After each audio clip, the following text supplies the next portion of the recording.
माँ के होते हुए भी बचपन से कुणाल उसके प्यार के लिए तरसता रहा। इसीलिए कुणाल का मन अपनी माँ के लिए बहुत ही ज़्यादा कड़वाहट से भर गया था।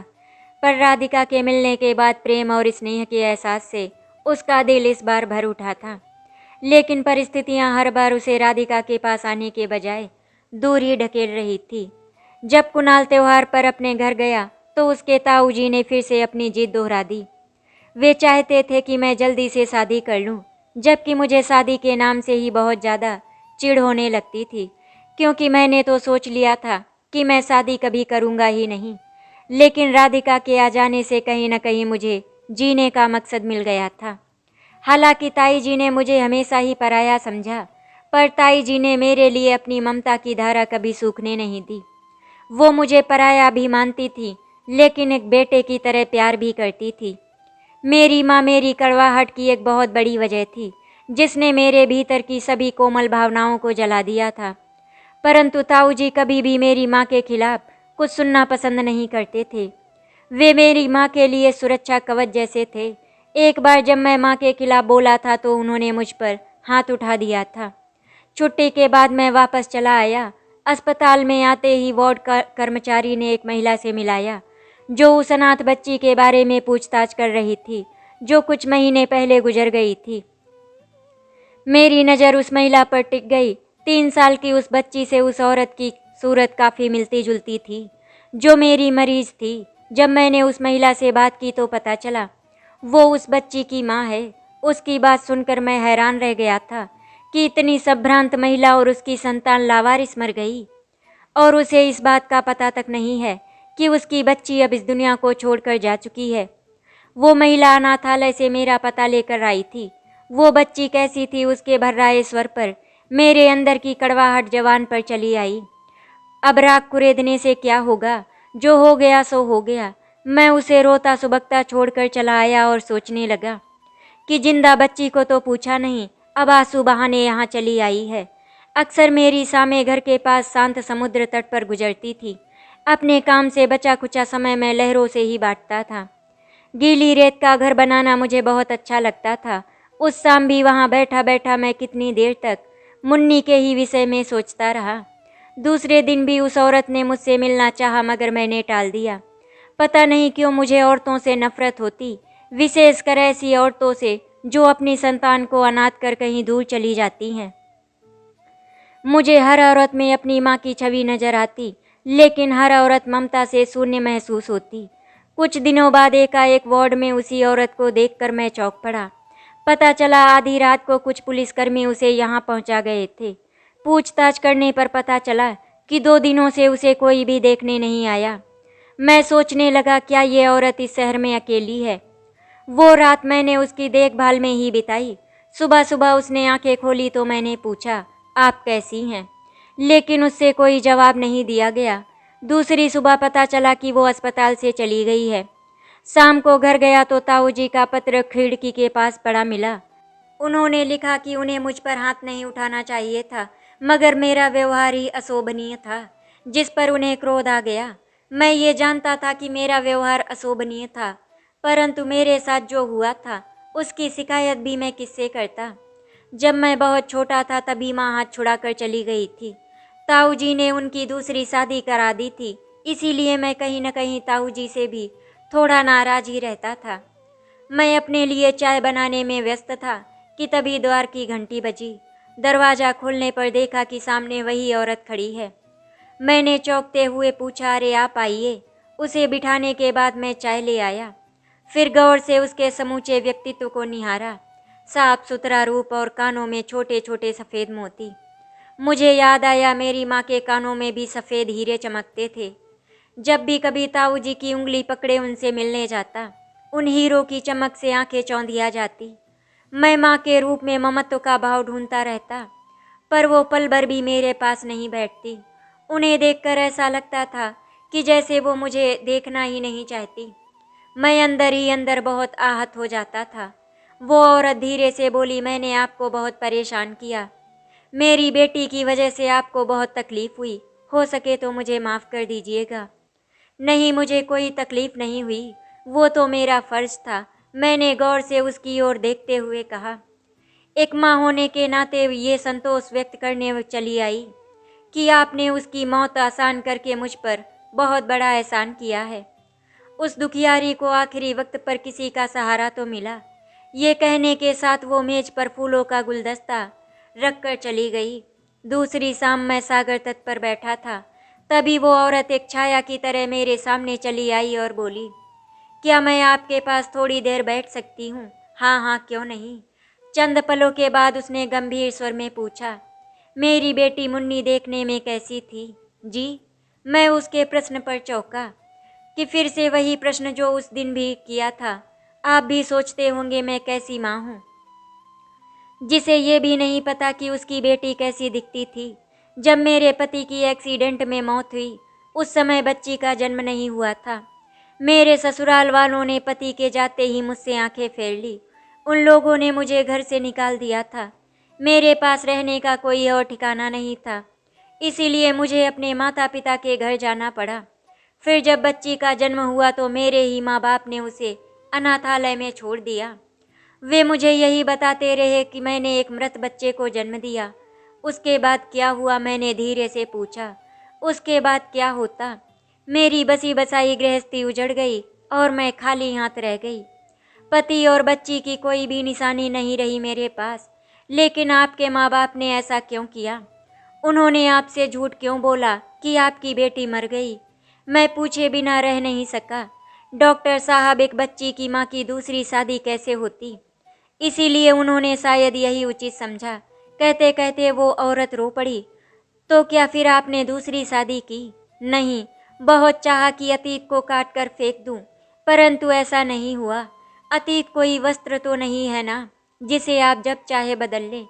अपने आंसू पोंछ कर वो बोली, अभी कुछ दिनों पहले ही मेरी माँ भी चल बसी, पर मरते मरते मुझ पर वो एक एहसान जरूर कर गई। उन्होंने मुझे बताया कि मेरी बेटी जिंदा है। तब मैंने सोचा कि माँ बेटी साथ साथ रहेंगी तो जीना आसान हो जाएगा। लेकिन यहाँ आकर पता चला कि वो भी नहीं रे बची। मेरी बेटी भी मेरा साथ छोड़कर जा चुकी है। मेरा तो मन भर आया था। मैं हमेशा अपनी माँ के स्वार्थ को नियति मानकर उससे समझौता करता रहा। मैं सोचने लगा, क्या मेरी माँ अकेले रह मुझे पाल नहीं सकती थी? जो औरत मेरे सामने बैठी थी उसे मैं नहीं जानता था, मगर ये सत्य था कि वो जो भी थी, कम से कम रिश्तों के प्रति ईमानदार तो थी। मेरी माँ की तरह स्वार्थी और कठोर नहीं थी। मैंने मुस्कुराते हुए कहा, आपकी बेटी बहुत मासूम थी और बहुत ही प्यारी। वो कैसी बातें करती थी? वो तो अभी बहुत छोटी थी ना। 3 साल का बच्चा भला कैसी बातें कर सकता है? मरने से पहले क्या वो बहुत तड़पी थी? क्या उसे बहुत तकलीफ हुई थी? नहीं, तड़पी तो नहीं थी, लेकिन बहुत कमज़ोर हो गई थी। हमेशा मेरे गले से ही लिपटी रहती थी। कहते हुए मैंने हाथ उठाकर उसका कंधा थपथपा दिया।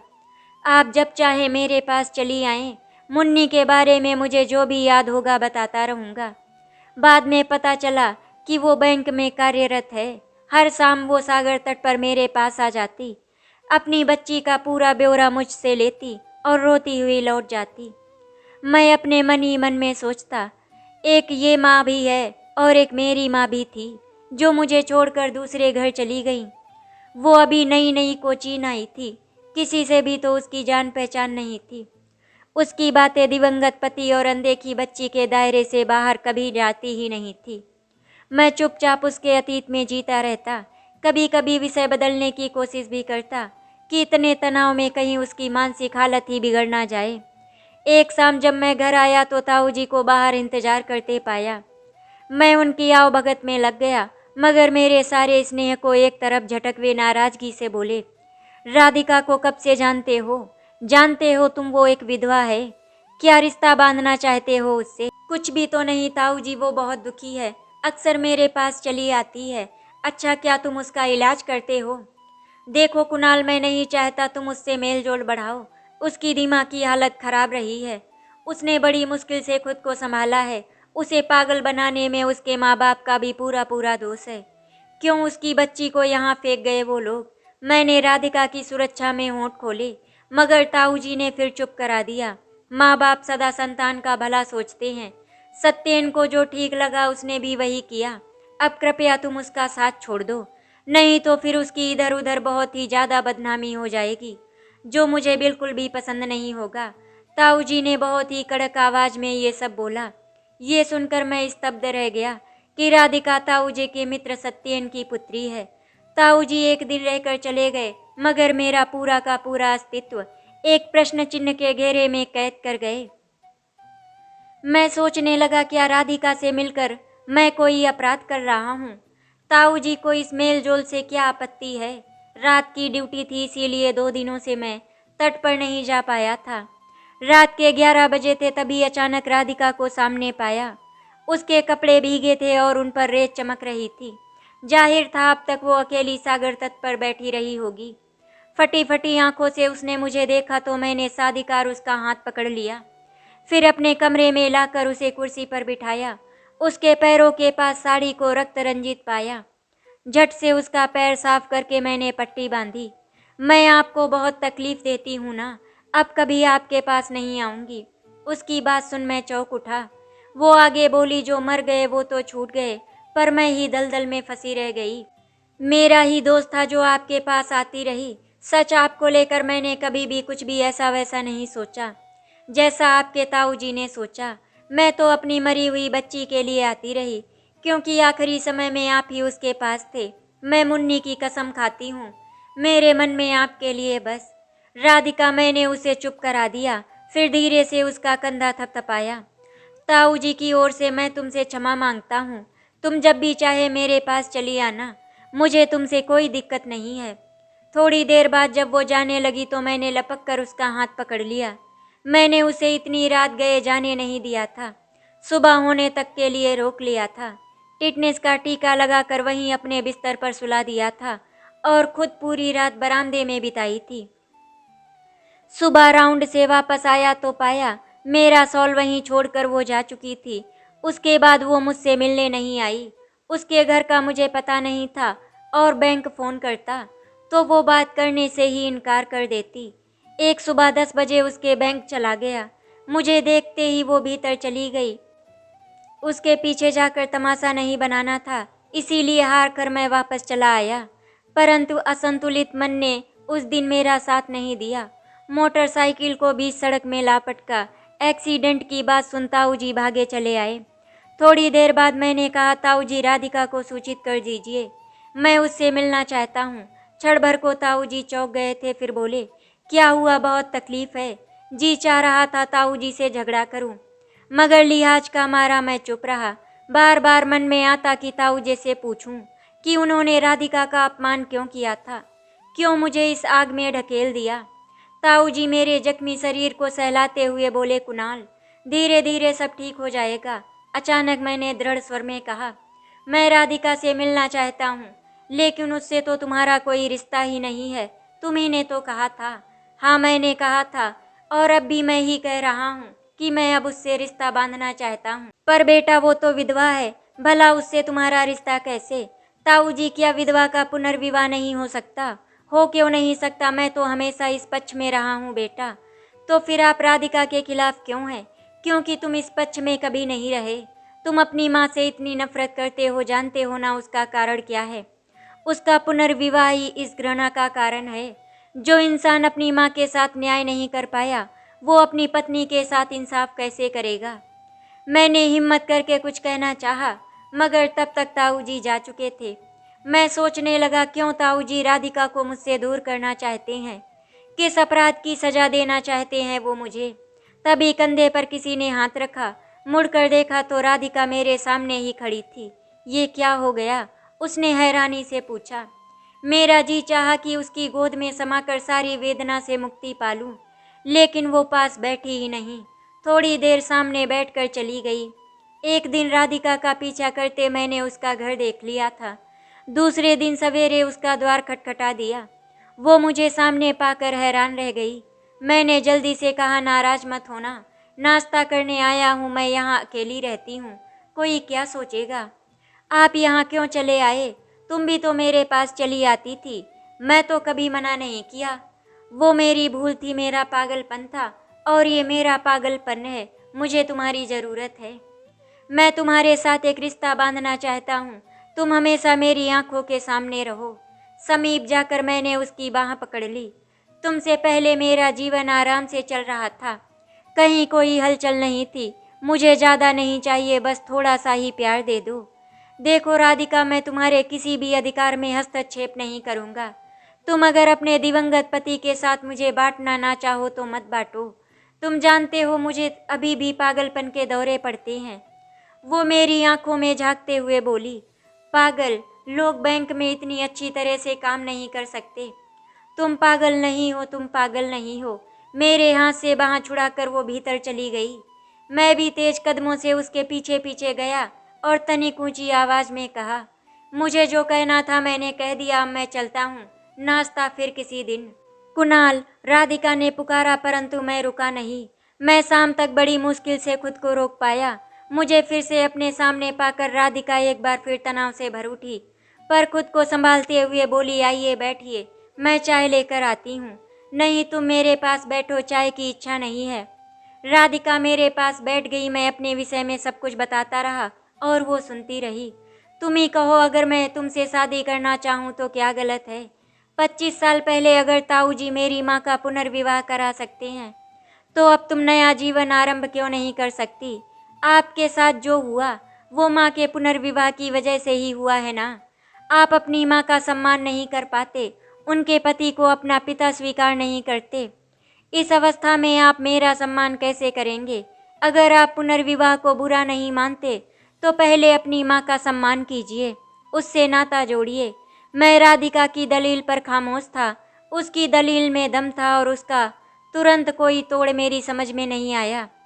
राधिका के मुंह में बंधा बस इतना ही कह पाया, अगर तुम चाहती हो तो उन लोगों से नाता जोड़ने में मुझे कोई परेशानी नहीं है। मेरी इच्छा पर ही ऐसा क्यों? क्या आप अपने मन से ऐसा नहीं चाहते? मैंने कहा ना। मैं अपनी माँ के प्यार के लिए इतना तरस चुका हूँ कि कोई इच्छा अब जिंदा नहीं रही। माँ ने जो भी किया, हो सकता है उनकी गृहस्थी के लिए वही अच्छा हो। ये सच ही है कि अतीत के भरोसे जीवन नहीं कटता और ना ही मरने वाले के साथ इंसान मर ही सकता है। जो भी हुआ होगा शायद अच्छे के लिए ही हुआ होगा, मगर इस सारे झमेले में मैं तो कहीं का नहीं रहा। मेरे कंधे पर पड़ा शॉल सरक गया था।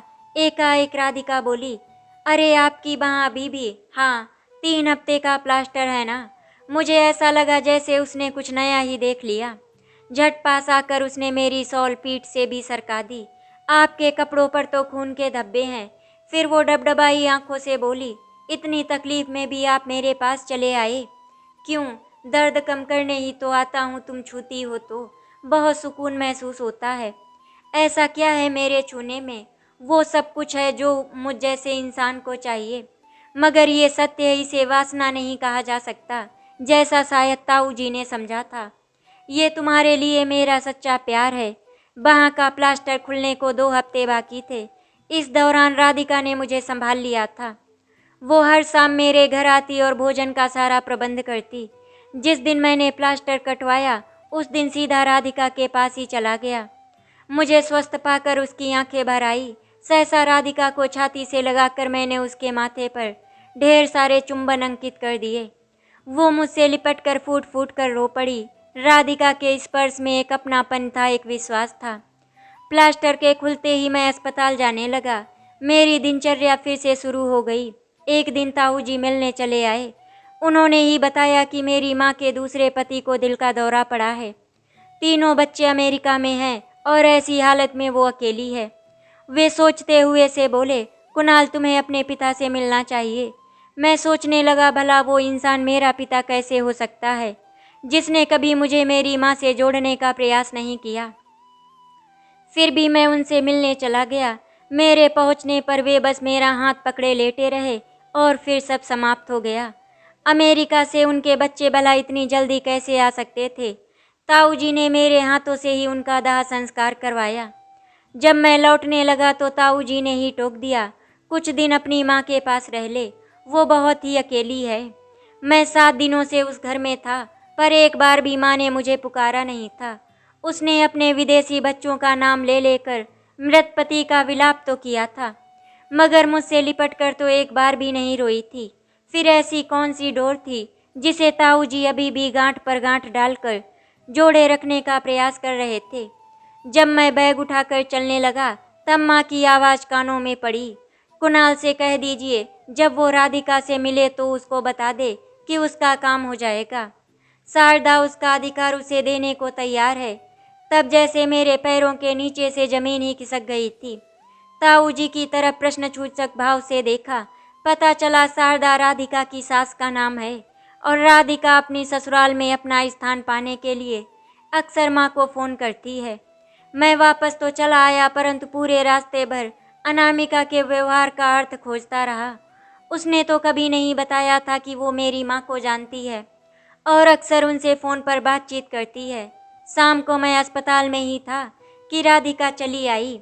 इतने दिनों बाद उसे देख खून में एक लहर सी उठी। उसे पास तो बिठा लिया परंतु अविश्वास ने अपना फन नहीं झुकाया। चंद पलों के बाद वो बोली, आपकी माँ अब अकेली रह गई है ना, आप उन्हें भी साथ ही ले आते। उनके बच्चे भी तो उनके पास नहीं हैं, आपको उनका सहारा बनना चाहिए। मैं हैरान रह गया और सोचने लगा कि कोई बताए मुझे। तब मुझे किसका सहारा था जब माँ ने 6 साल के बच्चे को ताऊ जी की चौखट पर पटका था। क्या उसने सोचा था कि अनाथ बच्चा कैसे पलेगा? सारे के सारे भाषण मेरे लिए ही क्यों भला? सहसा मुझे याद आया, राधिका तो मेरी माँ को जानती है। कहीं अपनी ससुराल में अपना अधिकार पाने के लिए माँ की वकालत का जिम्मा तो नहीं ले लिया इसने।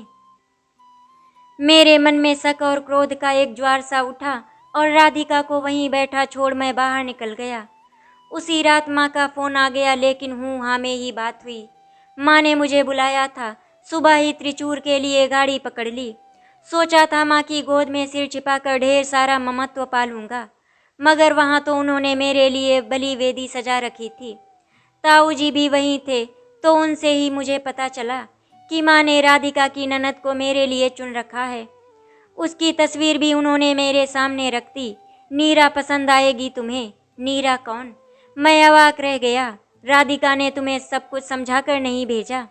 मैंने उससे कहा था कि तुम्हें अच्छी तरह से समझा बुझा कर भेजे।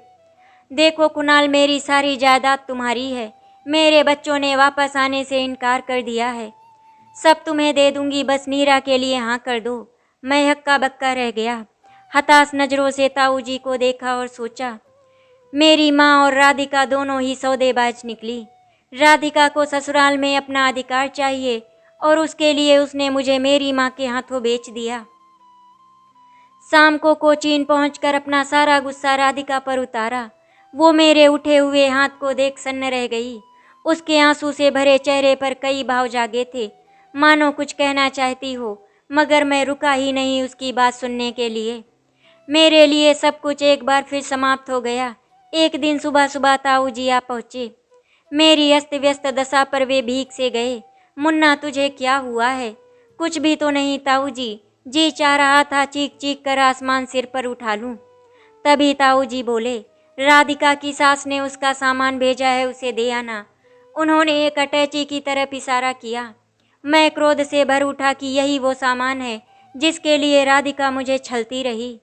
आक्रोश की पराकाष्ठा ही थी जो उठकर अटैची खोल दी और उसका सारा सामान उलट पुलट कर पैरों से रौंद डाला। तभी एक झन्नाटेदार हाथ मेरे गाल पर पड़ा।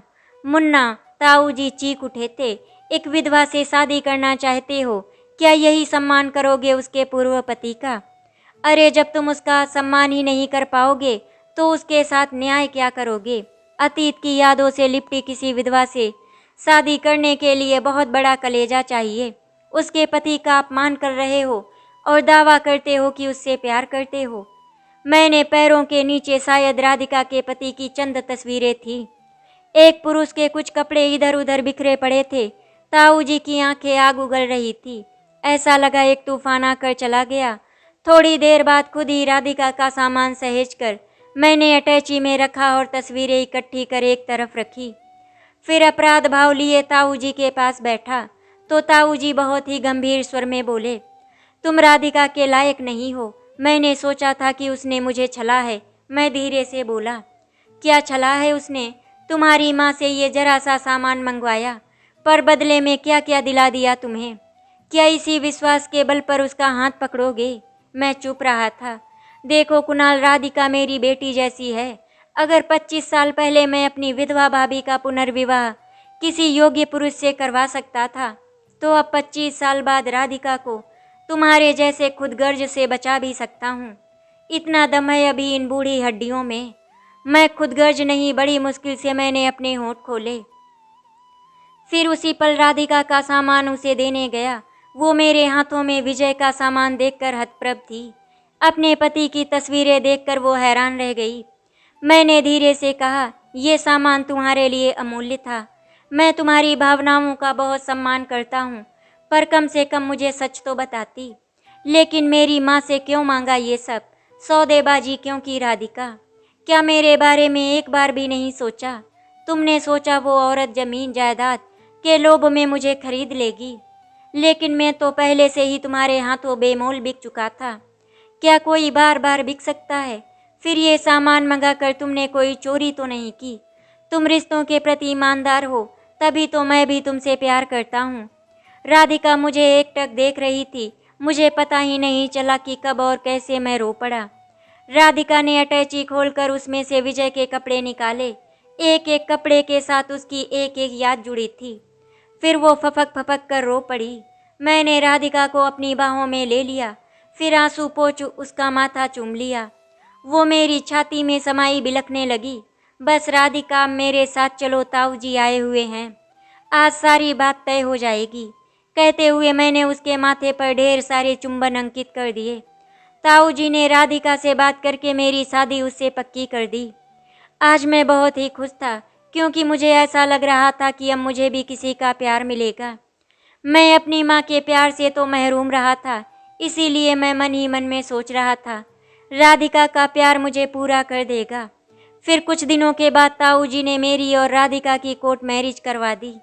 मैं शादी धूमधाम से तो नहीं, लेकिन हाँ, एक नॉर्मल शादी करना चाहता था।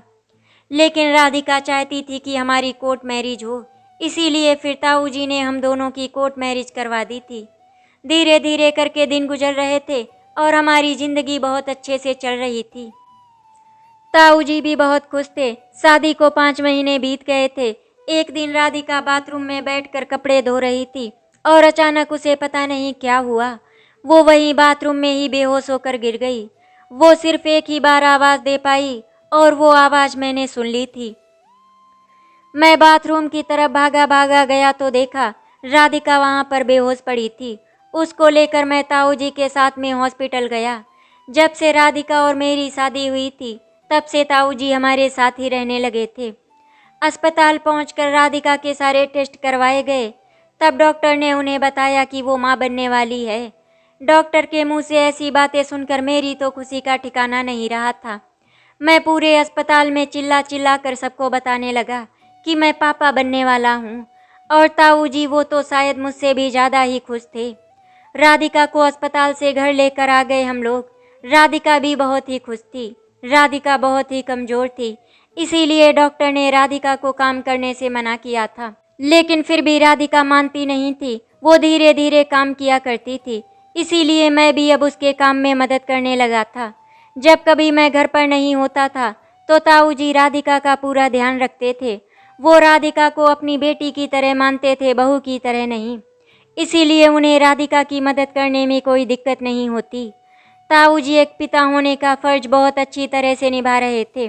धीरे धीरे करके ऐसे ही दिन गुजर रहे थे और आज 9 महीने पूरे हो गए थे।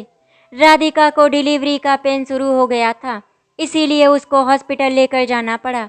बहुत सारी पीड़ा सहन करने के बाद राधिका ने एक प्यारे से बेटे को जन्म दिया। वो बिल्कुल मेरी तरह दिख रहा था, इसीलिए मैं राधिका को चिढ़ा रहा था, देखो मेरा बेटा बिल्कुल मेरे जैसा है। और राधिका मुझे देखकर मुंह बना रही थी और मुझसे कह रही थी, सही से देखो, उसकी आंखें तो बिल्कुल मेरी जैसी हैं। हाँ, ये तो सही कहा तुमने राधिका बेटा। आखिर बेटा तुम दोनों का है, तो फिर तुम दोनों के जैसा ही होगा ना, ताऊ जी ने मुस्कुराते हुए कहा। ताऊ जी ने जब उस नन्ही सी जान को अपनी गोद में उठाया तो उनकी आंखों में आंसू आ गए। 1 हफ्ते के बाद राधिका का डिस्चार्ज हॉस्पिटल से हो गया था। जब हम लोग घर पहुंचे तो देखा ताऊ जी ने हमारे स्वागत की तैयारी बहुत अच्छे से कर रखी थी। ताऊ जी से जितना हो पाया था वो हमारे लिए उतना करने की कोशिश करते थे। वो एक पिता होने का फ़र्ज हम दोनों के लिए बहुत अच्छे से निभा रहे थे। घर में कोई औरत नहीं थी, इसीलिए सब कुछ ताऊ जी ने खुद ही किया था। जितना उनसे हो पाया था उन्होंने अच्छा करने की कोशिश की थी। घर की सजावट देखकर हम दोनों बहुत ही खुश थे। ताऊ जी ने हम तीनों की आरती उतारी और फिर हम लोगों ने घर के अंदर प्रवेश किया। अब हम सभी अपनी लाइफ में बहुत ही खुश थे। एक दिन हॉस्पिटल से फ़ोन आया कि उसकी माँ की तबीयत बहुत ज़्यादा खराब है और वो अस्पताल में भर्ती है। उसकी देखभाल करने वाला कोई नहीं है। राधिका और ताऊ जी ने भी मुझे बहुत अच्छी तरह से समझाया। फिर मैं अपनी माँ से मिलने के लिए अस्पताल गया। माँ ने जैसे ही मुझे अपने सामने देखा तो उनकी आंखों से आंसू बहने लगे। धीरे धीरे करके माँ अपनी आंखें बंद करती हुई इस दुनिया को छोड़कर हमेशा हमेशा के लिए चली गईं। मुझे आज तक ये समझ में ही नहीं आया कि माँ ने मुझे नहीं समझा या फिर मैंने अपनी माँ को नहीं समझा या फिर दोनों ने एक दूसरे को नहीं समझा। आशा करती हूँ आपको हमारी कहानी अच्छी लगी होगी। अगर आपको हमारी कहानी अच्छी लगी तो वीडियो को लाइक एंड शेयर करें, चैनल को सब्सक्राइब करें। वीडियो देखने के लिए आपका धन्यवाद।